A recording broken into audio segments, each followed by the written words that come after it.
എല്ലാവർക്കും എൻ്റെ പുതിയ ചാനലിലേക്ക് സ്വാഗതം. പുതിയതെന്ന് പറയുമ്പോൾ പുതിയതും പഴയതായിട്ട് എനിക്കാകെ ഒരു ചാനൽ മാത്രമേ ഉള്ളൂ കേട്ടോ. പുതിയതെന്ന് ഞാൻ വെറുതെ പറഞ്ഞതാണ്. പിന്നെ എൻ്റെ കുഞ്ഞു കുഞ്ഞു പാചകങ്ങളും മെയിനായിട്ട് ചോറ് വയ്ക്കുക, പിന്നെ അത് ഞാൻ തന്നെ കഴിക്കുക, അതൊക്കെ തന്നെയാണ്. പിന്നെ എൻ്റെ കുറേ പാചകങ്ങളും ഞാനും എൻ്റെ വീടും പിന്നെ എൻ്റെ കുഞ്ഞു കുഞ്ഞു കൃഷികളും പിന്നെ എൻ്റെ ജാനി എന്ന് പറയുന്നത് എൻ്റെ ഡോഗാണ്, റോഡ് ബൈലറാണ്. പിന്നെ അവളുടെ കുറേ വിശേഷങ്ങളും പിന്നെ ഞങ്ങളുടെ കുറച്ച് കോഴികളൊക്കെ ഉണ്ട്, അതും പിന്നെ ഞങ്ങളുടെ കുഞ്ഞു കുഞ്ഞു സങ്കടങ്ങളും സന്തോഷങ്ങളും അങ്ങനെ എല്ലാമായിട്ടൊരു കുഞ്ഞു ചാനൽ. ഞങ്ങളെ ഇഷ്ടപ്പെടുകയാണെങ്കിൽ സപ്പോർട്ട് ചെയ്ത് കൂടെ കൂടാൻ മറക്കരുതേ. ഇന്ന് രാവിലെ മുതൽ ഉച്ച വരെയുള്ള കാര്യങ്ങളുണ്ട്, ഒരു കുഞ്ഞു വ്ളോഗായിട്ടാണ് കാണിക്കുന്നത്. ഈ ചോറ് വെക്കാൻ ഞാൻ എടുക്കുമ്പോൾ ഒരു 5-6 വട്ടമൊക്കെ ഒന്ന് കഴുകിയില്ലെങ്കിൽ ഒരു സമാധാനം കിട്ടില്ല. അരിനൊക്കെ നന്നായി കഴുകി ഒന്ന് വെളുപ്പിച്ചെടുക്കണം. അങ്ങനെ ഇന്ന അരിയൊന്നും ഇല്ല കേട്ടോ, എല്ലാ അരിയും ഞാൻ എടുക്കാറുണ്ട്. റേഷൻ്റെ വെള്ളരി ആകുമ്പോൾ അത് പിന്നെ റൈസ് കുക്കറിലൊന്നും വെക്കേണ്ട കാര്യമില്ല, അത് വെറുതെ ഒന്ന് തിളപ്പിച്ചെടുത്താൽ മതിയല്ല. ബാക്കി മിക്ക അരികളൊക്കെയും റൈസ് കുക്കറിൽ തന്നെയാണ് വെക്കാറ്. ബിരിയാണി വരെ ഇപ്പോൾ റൈസ് കുക്കറിൽ തന്നെയാണ് വെക്കാറ്. റൈസ് കുക്കറിൽ വെക്കണ ചോറിന് നമ്മൾ കലത്തിൽ വെക്കണ ആ ഒരു ടേസ്റ്റ് ഒന്നും ഉണ്ടാവില്ല. പക്ഷെ നമ്മൾ കലത്തിൽ വിറകടുപ്പിലൊക്കെ വെക്കാൻ നിന്ന് കഴിഞ്ഞാൽ അപ്പം ഗ്യാസും വേണമെങ്കിലും അരി ഇട്ട് കഴിഞ്ഞാൽ നമ്മൾ തിളയ്ക്കണമെന്ന് നോക്കണം. തിളച്ചത് പോയി കഴിഞ്ഞാൽ പിന്നെ അതായി ഗ്യാസ് ആകുമ്പോൾ അത് തീ കേടും. പിന്നെ അതിൽ വെള്ളം വറ്റണത്, ഒഴിക്കണത്, വേവണത് ഇതൊക്കെ നോക്കിയില്ല എന്നുണ്ടെങ്കിൽ ചിലപ്പോൾ ചോറ് വേവ് കൂടും. അങ്ങനെ കുറേ പ്രശ്നങ്ങളും. ഇതാകുമ്പോൾ പിന്നെ യാതൊരു പ്രശ്നമില്ല. ഒരു തിളച്ച റൈസ് കുക്കറിലേക്ക് അങ്ങോട്ട് ഇറക്കി വെച്ച് കഴിഞ്ഞാൽ നമുക്ക് വൈകുന്നേരം വരെ ചൂടുള്ള ചോറായി. ഞാൻ ആവശ്യത്തിന് ഊറ്റിയെടുക്കുകയാണ് ചെയ്യാറ്. ഊറ്റി വെക്കണ പരിപാടിയൊന്നുമില്ല. ഞാൻ ഈ ചാടിത്തുള്ളി കൊണ്ടത് പച്ചമുളക് പൊട്ടിക്കാനുണ്ട്. പച്ചമുളക് പൊട്ടിക്കുന്ന വീഡിയോ ഒക്കെ ഇടയ്ക്കിടയ്ക്ക് ഇടാനില്ല, അത് കണ്ടിട്ട് പിന്നെ അതൊന്നും വീഡിയോ എടുത്തില്ല. പച്ചമുളക് പൊട്ടിക്കാൻ പോയപ്പോൾ വേണ്ടയമ്മ 2-3 വെണ്ട വിത്തിന് നിർത്തിണ്ടായിരുന്നു. അതൊക്കെ ഒരു തുടങ്ങിയിട്ടുണ്ടായിരുന്നു. അപ്പോൾ അത് വേഗം പൊട്ടിച്ചില്ലെങ്കിൽ അങ്ങനെ മഴയങ്ങാൻ പെയ്ത് കഴിഞ്ഞാൽ അതിൻ്റെ ഉള്ളിൽ വെള്ളം കയറി കുരുവൊക്കെ ചീഞ്ഞു പോകും. പിന്നെ നമ്മുടെ കൃഷിഭവനിൽ നിന്ന് കിട്ടിയ മുളക് എന്താ ഈ വഴി തന്നെ ഇതൊന്നും നട്ടിട്ടില്ല. എന്നാൽ വെച്ചാൽ ഇത്രയും നല്ല മഴയല്ലായിരുന്നു, അപ്പോൾ നടണതൊന്നും പിടിക്കണില്ല. അത് കാരണം ഇവിടെ അത് നട്ടില്ല, അതൊക്കെ വെച്ചേക്കെ. ഇനിയിപ്പോൾ മഴ മാറിയെന്ന് തോന്നുന്നുണ്ട്, ഇനിയിപ്പോൾ അതൊക്കെ ഒന്ന് നടണം. കുറേ നാളായിട്ട് ഇപ്പോൾ പച്ചക്കറി നടലില്ലേ. വെണ്ടയൊക്കെ 2 കൊല്ലം മുമ്പ് നിൽക്കണതട്ടെ. പക്ഷേ ഇപ്പോഴും നമുക്ക് ആവശ്യത്തിനുള്ള വെണ്ടക്കായൊക്കെ അതുമെന്ന് കിട്ടുന്നുണ്ട്. പ്രത്യേകിച്ച് പ്രത്യേകിച്ച് അതിനെ തിരിഞ്ഞു പോലും നോക്കാറില്ല, എന്നാലും ആവശ്യത്തിന് കിട്ടുന്നുണ്ട്. മുമ്പ് എനിക്ക് എല്ലാ പച്ചക്കറികളും ഉണ്ടായിരുന്നു കേട്ടോ. വെണ്ട, വഴുതന, തക്കാളി, പയർ, അങ്ങനെ എല്ലാം. തക്കാളി എന്നൊക്കെ കിലോ കണക്കിന് തക്കാളി കിട്ടാറുണ്ട്. പക്ഷേ പിന്നെ ഇപ്പോൾ അത് നടലില്ല. ഇനിയിപ്പോൾ വീണ്ടും ആദ്യം തുടങ്ങാൻ പോവാണ്. ഒരു കുഞ്ഞ് പച്ചക്കറി തോട്ടാക്കി കഴിഞ്ഞാൽ നമുക്ക് വീട്ടാവശ്യത്തിനുള്ള പച്ചക്കറിയും കിട്ടും. പിന്നെ ആവശ്യത്തിന് നമ്മൾ വീട്ടിലുണ്ടാക്കണ പച്ചക്കറി ആകുമ്പോൾ മേടിക്കാനാണെങ്കിൽ ഇഷ്ടംപോലെ ആൾക്കാരുണ്ട്. അത്യാവശ്യം നമ്മൾക്കൊരു വരുമാന മാർഗ്ഗം ആക്കുകയും ചെയ്യാം.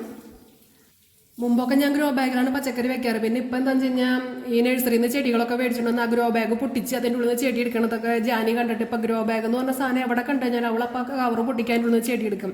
അത് കാരണമുണ്ടെങ്കിൽ ഗ്രോ ബാഗിൽ വെക്കലും നടക്കില്ല. അത് കാരണം മണ്ണിൽ വയ്ക്കാമെന്ന് കരുതിയിട്ടാണ്. അത് കാരണമുണ്ട് പിന്നെ ഞാൻ അങ്ങനെ നീട്ടി കൊണ്ടുപോകണേ. കാരണം എന്താ വെച്ച് കഴിഞ്ഞാൽ എന്നെ കൊണ്ട് ഒറ്റയ്ക്ക് മണ്ണിൽ കളച്ച് ഇതാക്കാനായിട്ട് പറ്റില്ല. അത് കാരണം ഇങ്ങനെ വൈകി പോണത്. പിന്നെ ഞാൻ എപ്പോൾ തേങ്ങ അടിച്ച് കഴിഞ്ഞാലും ആ തേങ്ങയുടെ വെള്ളം ഞാൻ തന്നെ കുടിക്കട്ടെ. ഈ വെള്ളത്തിന് നല്ല മധുരം ഉണ്ടാവും. ചില തേങ്ങയുടെ വെള്ളത്തിന് ഒരു മധുരം ഒന്നും ഉണ്ടാവില്ല. മിക്ക ആൾക്കാർക്കും തേങ്ങ ചേർക്കാനൊന്നും തീരെ താല്പര്യം ഉണ്ടാവില്ല. എല്ലാവരും കൊത്തി തേങ്ങ അടിക്കലാണ്. പക്ഷെ എനിക്ക് ഈ കൊത്തൽ ഭയങ്കര ബുദ്ധിമുട്ടുണ്ട്. അതുകൊണ്ട് ഞാൻ എപ്പോഴും ചെരുകി ഇനി എടുക്കാറ്. ഈ കൊത്തി മിക്സിയിലിട്ട് അടിച്ച് പിന്നെ മിക്സി കഴിക്കണ നേരം കൊണ്ട് ഉമ്മക്ക് കൂടെ തേങ്ങ ചേർക്കൽ പരിപാടി കഴിയും. ഈ ഉള്ളി സബോള കരി എടുക്കുമ്പോൾ ആ കത്തിരുത്തുമ്പോൾ ഉള്ളി സബോള എന്തെങ്കിലും പറഞ്ഞാൽ കുത്തി വെച്ചാൽ നമ്മുടെ കണ്ണിൽ നിന്ന് വെള്ളം വരില്ല എന്ന് പറയും. സംഭവം ശരിയുണ്ട്, അങ്ങനെ വെക്കാറുണ്ട്. പക്ഷെ മിക്കവാറും സമയത്തും ഓർമ്മയുണ്ടാവില്ല. കണ്ണിൽ നിന്ന് വെള്ളം വന്നതിന് ശേഷം ഈ ഉള്ളി കുത്തിയില്ലല്ലോ എന്ന് ഓർക്കാം. പണ്ട് ഞങ്ങൾ ചെറുപ്പത്തിൽ ഇങ്ങനെ എല്ലാവരും കുറേ പേരൊക്കെ ഇരുന്നിട്ട് സ്കൂൾ ബോട്ടിൻ്റെ ഉള്ളി നന്നാക്കുന്ന സമയത്ത് ഒരു ചേച്ചിയുടെ കണ്ണിൽ നിന്ന് മാത്രം വെള്ളമില്ലേ, ബാക്കി എല്ലാവരും കരഞ്ഞ് പിഴിഞ്ഞിരിക്കുന്ന ആളെ കത്തിരുത്തുമ്പോൾ ആൾ ഉള്ളി കുത്തി വെച്ചിട്ടുണ്ടായിരുന്നു. അത് കാരണം പിന്നെ എപ്പോഴും ഞങ്ങൾ കുത്തി വയ്ക്കുകയൊക്കെ ചെയ്യും, പക്ഷെ എപ്പോഴും ഓർമ്മയുണ്ടാവില്ല.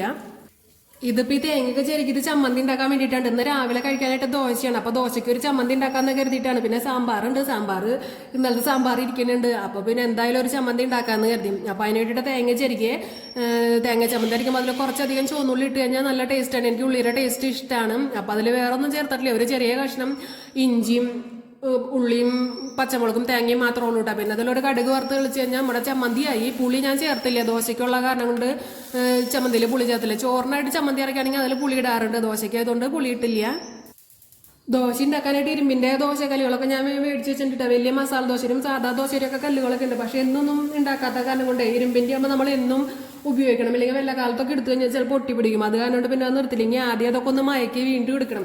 അത് കാരണം കൊണ്ട് ഞാനിപ്പോൾ സാധാരണ ഒരു പാനിൽ സാധാരണ കട്ടിക്ക് തട്ടുദോശയൊക്കെ ഉണ്ടാക്കണ പോലെയാണ് ദോശ ഉണ്ടാക്കി എടുക്കണത്. പിന്നെ എനിക്ക് മാത്രം കഴിക്കാൻ വേണ്ടിയിട്ടുണ്ട്, വേറെ ആരും ഇല്ലല്ലോ. അത് കാരണം പിന്നെ ഇപ്പം നമുക്കാവുമ്പോൾ എങ്ങനെയാലും ഉണ്ടാക്കിയാൽ മതിയല്ലോ എന്നുള്ള രീതിക്കാണ് ഞാൻ അങ്ങനെ തന്നെ ഉണ്ടാക്കിയെടുത്തത്. പക്ഷെ ദോശ നല്ല ടേസ്റ്റ് ആണ് കഴിക്കാനായിട്ട്. അങ്ങനെ പിന്നെ ഞാൻ വേഗം ദോശയൊക്കെ കഴിച്ചു. സാധാരണ ഞാൻ മിക്കവാറും ദിവസങ്ങൾ അങ്ങനെ ഒന്നും ഉണ്ടാക്കാറില്ല. മിക്ക ദിവസം കഞ്ഞി ചോറൊക്കെയാണ് കഴിക്കാറ്. അങ്ങനെ ആകുമ്പോൾ പിന്നെ ഞാൻ ജാനിക്ക് കൊടുത്തിട്ടാണ് കഴിക്കാറുണ്ട്. ഇപ്പോൾ ചോറ് വെച്ചിട്ട് സമയം ആവണമല്ലോ, 1 മണിക്കൂർ കഴിഞ്ഞിട്ട് ചോറാവില്ലല്ലോ. അപ്പോൾ അത് കാരണം പിന്നെ ഞാൻ വേഗം ചോറ് വെച്ചതിന് ശേഷം ദോശയൊക്കെ ഉണ്ടാക്കി കഴിക്കാമെന്ന് വിചാരിച്ചു. അല്ലെങ്കിൽ പിന്നെ അവൾക്ക് കൊടുക്കും, എന്നിട്ട് ഞാൻ കഴിക്കാറ്. ജാനിക്കോളം മീൻ വേവിച്ചിട്ടുണ്ട്. അവൾക്ക് മിക്കവാറും ദിവസങ്ങൾ മീൻ അല്ലെങ്കിൽ ചിക്കൻ, പിന്നെ അവൾക്ക് തൈര് നല്ല ഇഷ്ടമാണ്. അപ്പോൾ തൈര് കൂട്ടിയെടുക്കും. ചിലപ്പോൾ മത്തങ്ങ അല്ലെങ്കിൽ ചെറുപയർ അതൊക്കെ അവൾക്ക് കഴിക്കാനായിട്ട് ഇഷ്ടമാണ്. അപ്പോൾ അതേ ഏതെങ്കിലുമൊക്കെ കൂട്ടിയിട്ട് ചോറ് കൊടുക്കും. പിന്നെ ഡോഗ് ഫുഡൊന്നും ഇപ്പം അങ്ങനെ കൊടുക്കലില്ല അവൾക്ക് മിക്കവാറും വയറിനൊക്കെ കംപ്ലൈൻ്റ് ഒക്കെ വരാം. അപ്പോൾ അത് കാരണം കൊണ്ട് ഇപ്പം എല്ലാം നിർത്തി, എല്ലാ സാധനങ്ങളും നിർത്തി. ഇപ്പോൾ ചോറ് മാത്രമാണ് കൊടുക്കുന്നത്. ഇടയ്ക്ക് ബിസ്ക്കറ്റൊക്കെ കൊടുക്കും, അത് കുറച്ച് ചെറുതായിട്ട് മാത്രം കൊടുക്കാറുള്ളൂ. അങ്ങനെ അവൾക്കുള്ള ചോറ് ചൂടാറാനായിട്ട് ഇട്ടു വെച്ചപ്പോൾ ഒരുപാട് ഭക്ഷണം കൊടുക്കാറില്ല. എന്തോ ദഹന പ്രശ്നങ്ങളൊക്കെ വരണ്ടാകാനുണ്ട് 2 തരം ചോറ് കൊടുക്കും. അപ്പം അതും കുറച്ച് അളവ് കുറച്ചിട്ടൊക്കെയാണ് ഇപ്പോൾ കൊടുക്കണം. അപ്പം അവൾക്ക് ചോറ് കൊടുക്കാൻ ചെല്ലുമ്പോഴേക്കും കോഴികൾ ഓടി വരും. കോഴികൾ മാത്രമല്ല, നിറച്ച് കാക്കകളും കൂടി വരും. എല്ലാവർക്കും കുറച്ച് ചോറൊക്കെ ഇട്ട് കൊടുത്തിട്ടാണ് പിന്നെ അവൾക്കുള്ളത് കൊടുക്കുക. അവളവിടെ ചോറിനാനായിട്ട് റെഡി ആയിട്ട് നിൽക്കുകയാണ്. ഞാനിവിടെ കുറച്ച് നാൾ ഇല്ലാണ്ടിരുന്ന ആ സമയത്ത് അവളെ നോക്കാനായിട്ട് ഏൽപ്പിച്ചു. അപ്പോൾ അവർ ശരിക്കും ഭക്ഷണമൊന്നും കൊടുക്കാണ്ട് ആകാനെ ഇതായി. അല്ലെങ്കിൽ മുമ്പ് എന്ന് വെച്ച് കഴിഞ്ഞാൽ ഭക്ഷണം കൊണ്ടു ചെന്നാലും അവൾ ആ കിടക്കണോടത്ത് അങ്ങനെയൊക്കെ എടുക്കുള്ളായിരുന്നു. ഇപ്പോൾ അത് കാരണം കൊണ്ട് ഭക്ഷണം കഴിക്കാനൊക്കെ നല്ല ഇൻട്രസ്റ്റാണ്. എന്ത് കൊടുത്തു കഴിഞ്ഞാലും ആൾ അത്യാവശ്യം നല്ലോണം കഴിക്കുകയും ചെയ്യും. മീനാകുമ്പോൾ മീൻ്റെ മുള്ളൊക്കെ കളഞ്ഞിട്ടാണ് കൊടുക്കുക. എന്ന് വെച്ച് കഴിഞ്ഞാൽ പെട്ടെന്ന് എടുത്തിട്ട് ഒറ്റ വിഴുങ്ങലാ വിഴുങ്ങുക. ചിക്കനാണെങ്കിൽ ആ എല്ല് കഷ്ണം അങ്ങനെ തന്നെ കടിക്കലൊന്നുമില്ല, പെട്ടെന്ന് അങ്ങോട്ട് പരിപാടി തീർക്കണം. അത് കാരണം കൊണ്ട് ഇപ്പോൾ ചിക്കനാണെങ്കിൽ എല്ലും കൊടുക്കില്ല, മീൻ്റെ മുള്ളും ഒന്നും കൊടുക്കില്ല. മീൻ എന്ന് വെച്ച് കഴിഞ്ഞാൽ ചാളായില്ല അങ്ങനത്തെ മീനൊക്കെ ഇഷ്ടം. കൊഴുവ, കിളിമീൻ അങ്ങനത്തെ മീനൊന്നും അവൾക്ക് ഇഷ്ടമില്ല. അതെന്താണെന്ന് അറിയില്ല. അതൊന്നും മുമ്പേ കൊടുക്കാത്ത കാരണം കൊണ്ടാണോന്നും അറിയില്ല. ചിക്കൻ കഴിക്കാൻ നല്ല ഇഷ്ടമാണ്. പിന്നെ ബീഫ് അങ്ങനത്തെ ഒന്നും അങ്ങനെ കൊടുക്കാറില്ല. എനിക്ക് ബീഫൊന്നും കഴിക്കാൻ പറ്റാത്ത അതിനോട് പിന്നെ ബീഫൊന്നും വാങ്ങലില്ല, ചിക്കൻ മാത്രമേ വാങ്ങാറ്. അപ്പോൾ അവൾക്ക് വെറുതെയാണ് കറി വെച്ചൊരു മസാല അങ്ങനെയൊന്നും കൊടുക്കാറില്ല. വെറുതെ പുഴുങ്ങിയിട്ടാണ് കൊടുക്കാറ് ചോറിൻ്റെ കൂടെ. മസാലയും ഇതുകളൊന്നും കൊടുക്കരുത്. മുമ്പ് ഇതേപോലെ വയറിന് പ്രശ്നം വന്നപ്പോൾ ഡോക്ടർ പറഞ്ഞിട്ടുണ്ടായിരുന്നു. അത് കാരണം കൊണ്ട് ഈ പെട്ടെന്ന് കഴിക്കലും ഈ ഗ്യാസിൻ്റെയാണോ എന്തോ വയറിൽ ദഹന പ്രശ്നങ്ങളൊക്കെ വന്ന കാരണം കൊണ്ടാണ് ഇപ്പോൾ കയ്യിൽ വെച്ചിട്ട് കൊടുക്കണത്. മുമ്പൊക്കെ ഞങ്ങളെ പാത്രമൊക്കെ സോപ്പിട്ട് കഴുകാനായിട്ട് എനിക്കറിയില്ലായിരുന്നു അവർക്ക് ഇങ്ങനെ സോപ്പൊന്നും ഉപയോഗിക്കാനൊന്നും പാടില്ല എന്നുള്ളത്. പിന്നെ അതൊക്കെ ഞാൻ നിർത്തി. പിന്നെ എൻ്റെ പാത്രം കഴുകൊക്കെ ഭയങ്കര സ്ലോവിലാണ്. എനിക്ക് എല്ലാ കാര്യങ്ങളും പാത്രം കഴുകൽ മാത്രമല്ല എല്ലാം ഭയങ്കര സ്ലോവിലാണ്. അങ്ങനെ വർത്താനം മാത്രമാണ് ഇത്തിരി സ്പീഡ് കൂടുതലുള്ളൂ. അത് പറയണത് പകുതി തന്നെ മനസ്സിലാവില്ല. പകുതി ആൾക്കാർ അങ്ങനെ പറയാറുണ്ട് വർത്താനം പറയണത് മനസ്സിലാവില്ല എന്ന്. പക്ഷേ അത് മാത്രം സ്പീഡുള്ളൂ. പാത്രങ്ങൾ കഴുകണ കണ്ടു കഴിഞ്ഞാൽ തലയ്ക്ക് പ്രാന്തെടുക്കും. എനിക്കാണ് തോന്നാറുണ്ട് ഇത്തിരി സ്പീഡാക്കി ചെയ്താലെന്താന്ന്. പക്ഷേ പറ്റില്ല, ഒക്കെ സ്ലോവിലാണ്. പിന്നെ വെള്ളത്തിൻ്റെ ഉപയോഗമാണെങ്കിൽ അതും കുറച്ച് കൂടുതലാണ്. ഒരു പാത്രം കഴുകാൻ തന്നെ അത്യാവശ്യം നല്ലോണം വെള്ളം വേണ്ടി വരും. അങ്ങനെയൊക്കെയാണ് എൻ്റെ പാത്രം കഴുകൽ പരിപാടികളൊക്കെ. കുറച്ച് സ്പീഡൊക്കെ ആക്കണം, കുറച്ച് മാറ്റങ്ങളൊക്കെ വരുത്തണമെന്ന് ഞാൻ തന്നെ വിചാരിക്കും. പക്ഷേ എന്നെ കൊണ്ട് പറ്റില്ല, സ്പീഡ് ആവണില്ല ഒട്ടും. അത് കാരണം കൊണ്ടാണ്. പിന്നെ ഈ പാത്രം കഴുകൊക്കെ കഴിഞ്ഞിട്ട് ആ സിങ്കൊക്കെ ഒന്ന് തുടച്ച് കഴുകി അവിടെയൊക്കെ ഒന്ന് തുടച്ചൊക്കെ വെച്ചാൽ ഒരു മനസ്സമാധാനം വരുള്ളൂ. അപ്പോൾ കാണിക്കുന്നുണ്ടാ തോന്നും ഇപ്പോഴത്തെ എല്ലാ പണികളും ഇന്നത്തെ അങ്ങോട്ട് കഴിഞ്ഞു. കാലത്തെ മാത്രം കഴിഞ്ഞിട്ടുള്ളൂ. ഇനി ഇത്രയും അടുത്ത പണി വരും. എന്നാലും എടുത്ത പാത്രങ്ങളും സിങ്കും സ്ക്രബ്ബറും എല്ലാം നല്ലോണം ഒന്ന് കഴുകി വെച്ച് കഴിഞ്ഞാൽ തന്നെ എനിക്കൊരു മനസ്സമാധാനം കിട്ടുള്ളൂ. ഇത് നാളെ കുറച്ച് നെല്ലിക്കിട്ട് ഉപ്പിലിട്ട് ചേർന്നിട്ട് ഉപ്പ് മാത്രം വെറുതെ ഇട്ടുള്ളൂ. അങ്ങനെ ഇത്തിരികളും ഉണ്ടായിരുന്നുള്ളൂ. അത് കാരണം പിന്നെ മുളകും വേറെ ഒന്നും ഇട്ടില്ല. എന്നാലും കുഴപ്പമില്ല, നല്ല ടേസ്റ്റ് ഉണ്ട് കഴിക്കാനായിട്ട്. പിന്നെ അതൊക്കെ കഴിഞ്ഞ് നേരെ പറമ്പിലേക്ക് പോയി.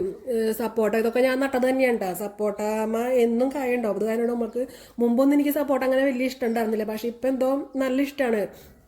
നമ്മുടെ വീട്ടിൽ തന്നെ ഉണ്ടാകുമ്പോൾ പിന്നെ വേറെ പ്രത്യേകിച്ച് വിഷം എന്നുള്ള സാധനമല്ലല്ലോ. അത് എന്നും എന്ന് പറഞ്ഞ പോലെ സപ്പോർട്ട് ഉണ്ടാവും. സപ്പോർട്ടിക്ക് അങ്ങനെ സീസണും കാലമൊന്നും ഇല്ല. എല്ലാ ദിവസവും ആവശ്യത്തിന് നമ്മൾക്ക് പറിച്ചെടുക്കാനായിട്ടുള്ളത് ഉണ്ടാവും. പിന്നെയെന്ന് വെച്ചാൽ ഇവിടെ നിറച്ച് കിളികളാണ്. സപ്പോർട്ടാമ എന്നുണ്ടാവും. പിന്നെ അതിൻ്റെ തൊട്ടപ്പുറത്ത് തന്നെ പീനട്ട് ബട്ടർ ഉണ്ട്. എന്തില്ലെങ്കിലും പീനട്ട് ബട്ടർ ഉണ്ടാവും. അത് കാരണം കൊണ്ട് കിളികൾ എപ്പോഴും നിറച്ചുണ്ടാവും. പിന്നെ പേരേമ ഇപ്പം കായില്ല, ഇപ്പോൾ സീസൺ കഴിഞ്ഞിരിക്കാൻ തോന്നുന്നുണ്ട്. അല്ലെങ്കിൽ പേരേമ നിറച്ച് പേരക്കായ ഉണ്ട്. അപ്പം തത്ത, മുളം തത്ത എന്ന് വേണ്ട ഇല്ലാത്ത കിളികളൊന്നും ഇല്ല, എല്ലാവരും വരും. എല്ലാവരൊന്നും ഞാൻ പൊട്ടിച്ചെടുക്കാനായിട്ടാ, കുറച്ചേ പൊട്ടിച്ചെടുക്കാറുള്ള. കിളികൾക്കുള്ളത് ആവശ്യം പോലെ എന്നാലും ഉണ്ടായിരിക്കും. ഇനിയിപ്പോൾ ഇവിടുന്ന് കഷ്ടപ്പെട്ട് പൊട്ടിച്ചുകൊണ്ടായി അകത്തുകൊണ്ട് വെച്ച് കഴിഞ്ഞാൽ വർക്കേരിയിൽ വെച്ച് കഴിഞ്ഞാൽ ഓട്ടയുടെ ഉള്ളിൽ കൂടെ സകലമാന കിളികളും ഉള്ളിൽ കയറും.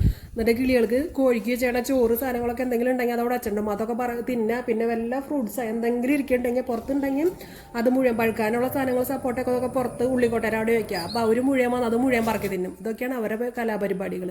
അല്ലെങ്കിൽ പഴം കണ്ടെങ്കിൽ പുറത്തിരിക്കുന്നുണ്ടെങ്കിൽ ഒക്കെ കയറും, അകത്തേക്കും കയറും. ജനാല തുറന്നിട്ട് കഴിഞ്ഞാൽ എല്ലാവരും ഉള്ളിലേക്ക് കയറി പോരും. അങ്ങനെ അതൊക്കെ പൊട്ടിച്ച് വേഗം ഞാൻ അങ്ങോട്ട് പോന്നു.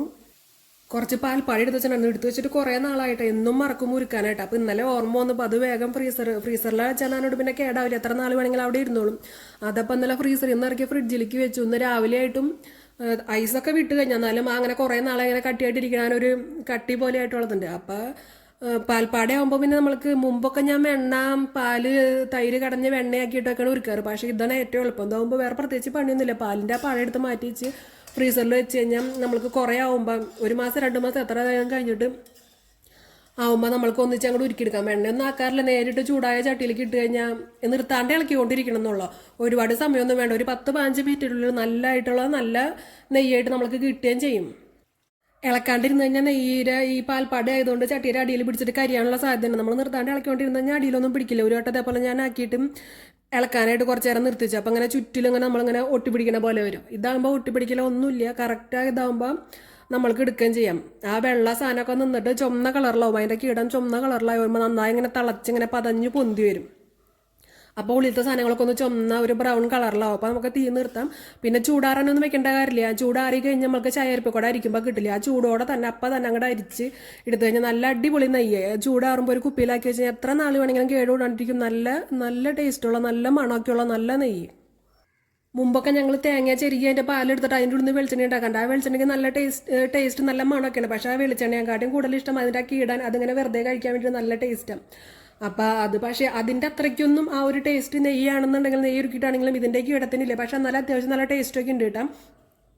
പിന്നെ ഇത് നമ്മൾക്ക് ഡ്രൈ സ്കിന്നൊക്കെ ആകുമ്പോൾ നമ്മൾക്ക് ഈ കീടം വെച്ചിട്ട് നമ്മളൊക്കെ കയ്യുമ്മ മേത്തൊക്കെ തേക്കാൻ മുഖത്ത് ഒക്കെ തേക്കാനായിട്ട് നല്ലതാണ്. അരിച്ചെടുത്ത് കഴിഞ്ഞാൽ അതിൻ്റെ ഉള്ളിൽ കുറച്ചൊക്കെ നെയ്യ് ബാക്കിയുണ്ടാവും. അപ്പോൾ നമ്മളിങ്ങനെ ചട്ടിയുടെ ചുറ്റും ഇങ്ങനെ ആക്കി വെക്കുകയാണെന്നുണ്ടെങ്കിൽ അതിൻ്റെ ഉള്ളിൽ നിന്നുള്ള നെയ്യൊക്കെ ഇങ്ങനെ ഊറി ആ ചട്ടിയുടെ ഉള്ളിലേക്ക് വരും. അപ്പം നമ്മൾക്ക് അങ്ങനെ അത് കോരിയെടുക്കാം. പിന്നെ ഇത്രയും നെയ്യാണ് കിട്ടിയത്. ഞാൻ ആ പാടിയിട്ടായിരുന്നു അതേ കുപ്പി തന്നെയാണ് നെയ്യ് ഒഴിച്ച് വെച്ചാണ്. ആ കുപ്പിയുടെ കുപ്പി ഇല്ല, അതിൽ നിറച്ചിട്ടുണ്ടായിരുന്നു. ഇത്രയ്ക്കാണുള്ളത്. അപ്പോഴേക്ക് ഉച്ചയായിട്ടൊന്ന് ഉച്ചയ്ക്ക് കഴിക്കാനായിട്ട് ഇന്നലത്തെ ബിരിയാണി ഉണ്ടായിരുന്നു. അപ്പോൾ അത് കാരണം കൊണ്ട് അത് വേഗം ആവി കയറ്റി എടുത്തു. എളുപ്പത്തിന് ഇട്ടിട്ട് ബിരിയാണിയും ചിക്കനൊക്കെ ഒരുമിച്ചിട്ടിട്ടാണ് എടുത്തേട്ടാ. വേറെ സർലാസ് സംഭവങ്ങളൊന്നും ഉണ്ടായില്ല. എനിക്ക് ബിരിയാണിയും ചിക്കനും മാത്രം മതി. വെറുതെ കഴിക്കാനായിട്ട് എനിക്ക് നല്ല ഇഷ്ടമാണ്. അപ്പോൾ പിന്നെ വേഗം അതൊക്കെ കഴിച്ചു. അപ്പം ഇന്ന് ഇത്രയുള്ള ടാറ്റാ.